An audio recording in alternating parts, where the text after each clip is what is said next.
Ini gue jadi suka cerita ini ya, dari salah satu buku. Gue baca ini dah. Jadi di penghujung 1944, setelah hampir satu dekade perang gelombang pasang berbalik arah menerpa Jepang, perekonomian mereka sekarat, militer mereka tercerai-berai hampir di separuh Asia, dan wilayah pendudukan yang telah mereka menangkan di seluruh Pasifik sekarang bertumbangan seperti domino di bawah kaki tentara Amerika Serikat. Kekalahan sepertinya tidak terelakkan lagi. Pada 26 Desember 1944, Letnan Duahiro Onoda dari Angkatan Darat Kekaisaran Jepang diberangkatkan ke sebuah pulau kecil bernama Lubang di Filipina.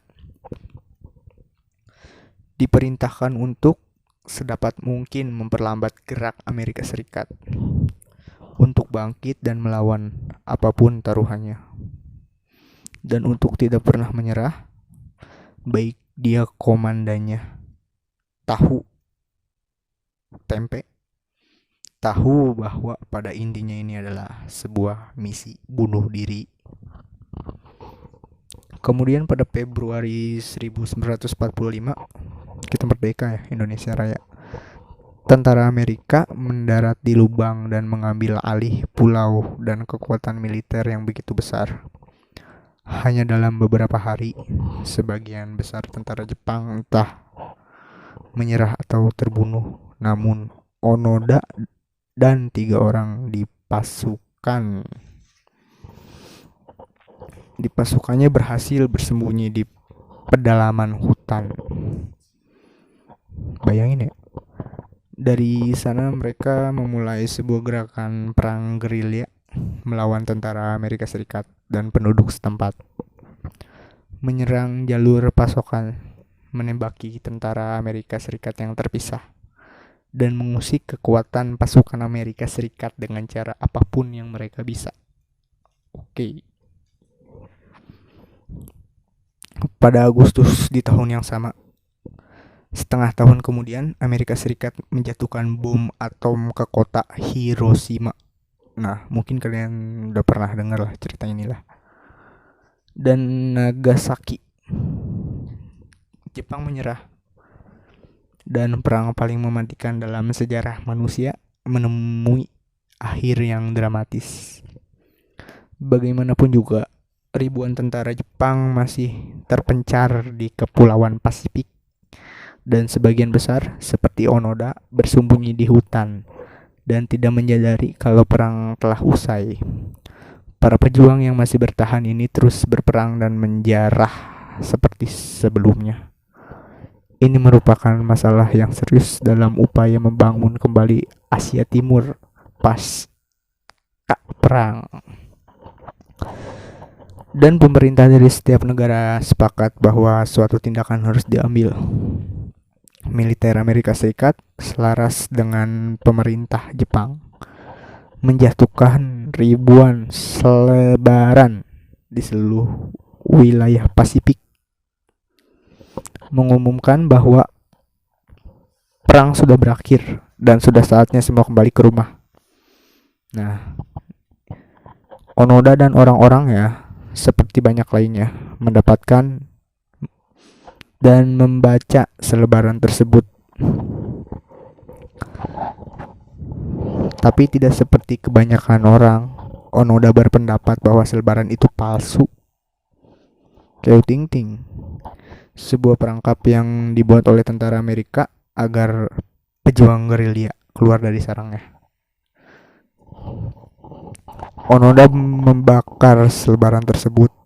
Kemudian dia dan orang-orangnya tetap bersembunyi dan meneruskan perjuangan mereka.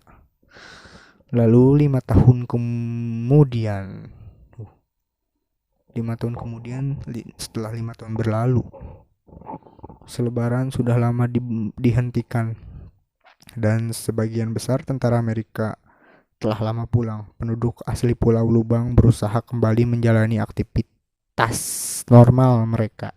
Tuh. Seperti bertani dan melaut. Namun Hiro Onoda dan pengikut setianya masih menembaki petani, membakar tanaman mereka, mencuri ternak mereka, dan membunuh penduduk lokal yang mengembara terlalu jauh ke dalam belantara. Asli.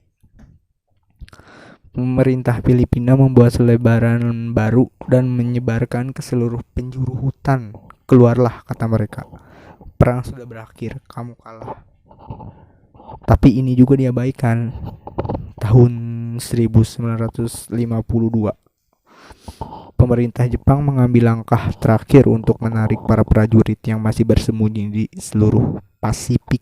Kali ini surat-surat dan foto-foto dari keluarga para prajurit yang hilang disebarkan dari udara.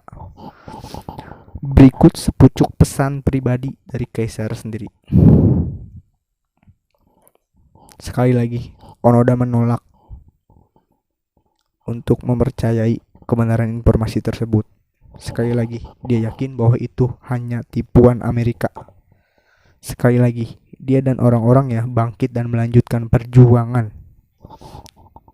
Lalu silih tahun berganti, tahun dan penduduk Filipina yang telah diteror akhirnya mempersenjatai diri mereka dan mulai menyerang balik tahun 1959. Selang 6 tahun, gila.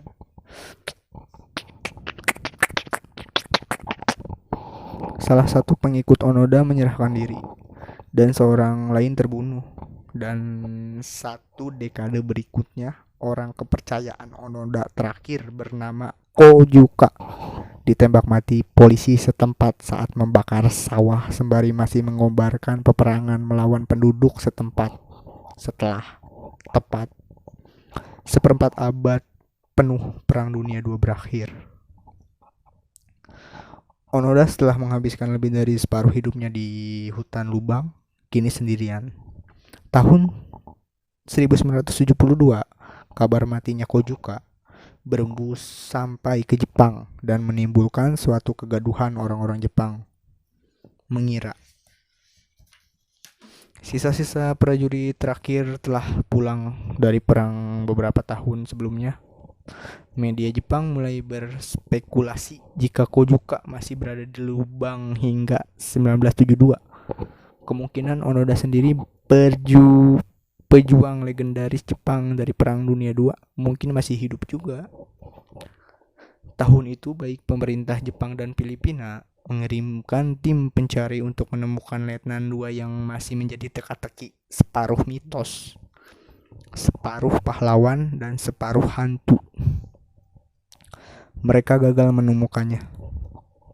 Setelah beberapa bulan berlalu, kisah Letnan Onoda berubah menjadi sebuah legenda urban di Jepang, pahlawan perang yang terdengar terlalu gila jika benar-benar ada. Banyak yang merindukannya, yang lain mengkritiknya, yang lain berpikir ia hanya bagian dari dongeng yang diciptakan oleh orang-orang yang masih ingin mempercayai kegilaan.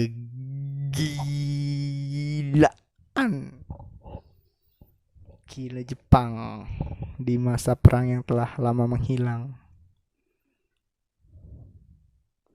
Pada tahun-tahun itulah, seorang pemuda bernama Noryu Sujui pertama kali mendengar kisah tentang Onoda.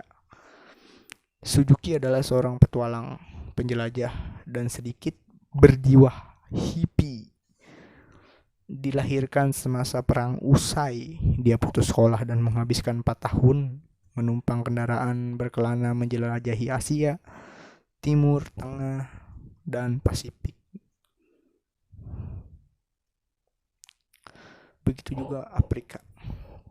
Tidur di bangku taman, di mobil orang asing, di sel penjara, dan di bawah taburan bintang.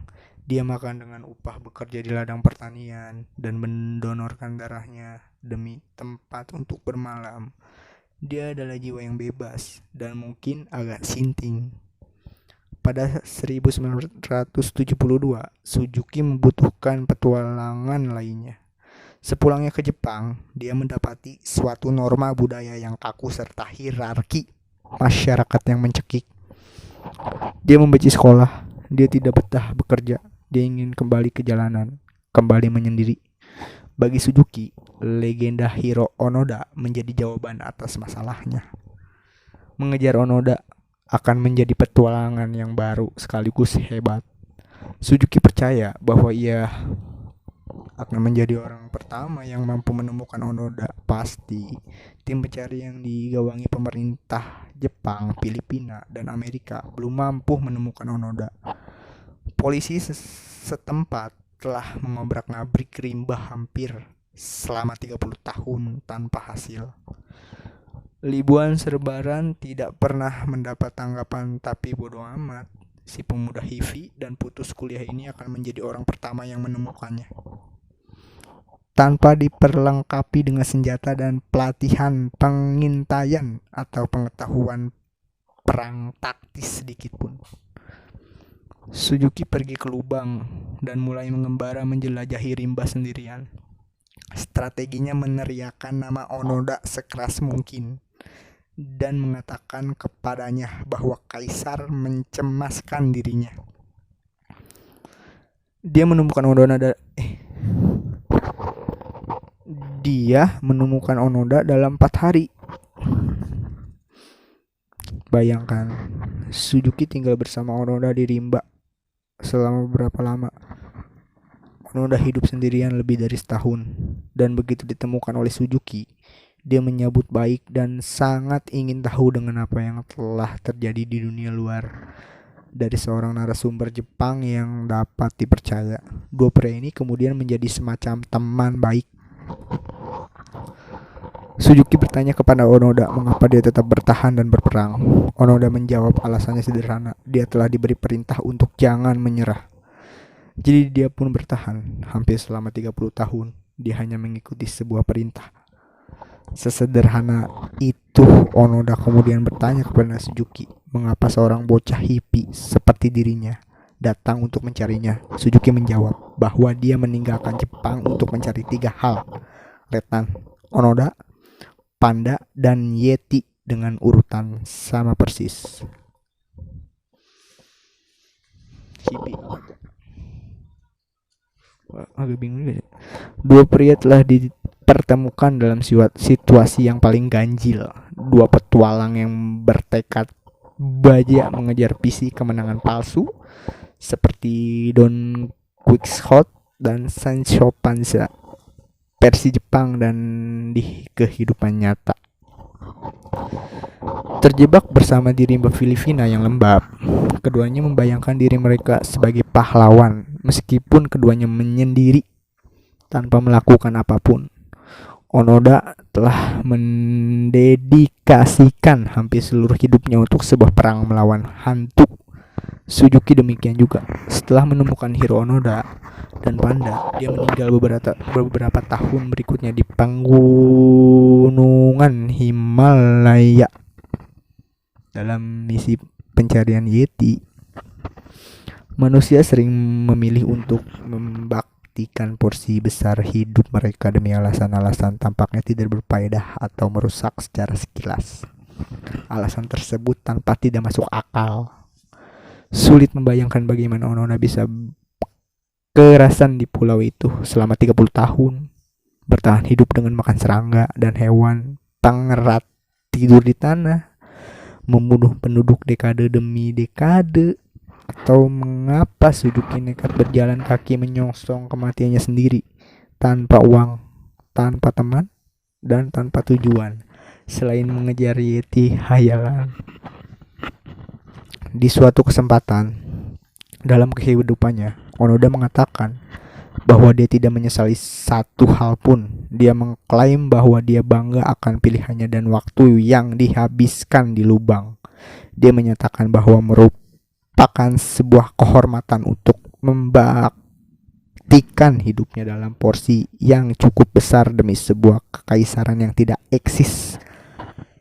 Suzuki Jika saja ia berhasil bertahan hidup, sepertinya akan mengatakan hal yang serupa, bahwa dia melakukan sama persis dengan apa yang dicita-citakannya, bahwa ia sama sekali tidak menyesal. Kedua manusia ini telah memilih penderitaan mereka masing-masing. Hiro Onoda memilih untuk menderita demi kesetiaannya terhadap kekaisaran yang sudah musnah. Suzuki memilih untuk menderita demi sebuah petualangan, meskipun berisiko ya. Bagi kedua pria ini, penderitaan mereka bermakna sesuatu. Itu memenuhi sebuah alasan besar di baliknya. Dan karena memiliki arti, mereka mampu menanggung derita itu atau bahkan menikmatinya. Jika penderitaan tidak bisa ditolak, jika permasalahan dalam kehidupan kita tidak dapat dihindari, pertanyaan yang harus kita ajukan bukan bagaimana saya menghentikan penderitaan, tapi mengapa saya menderita, demi tujuan apa.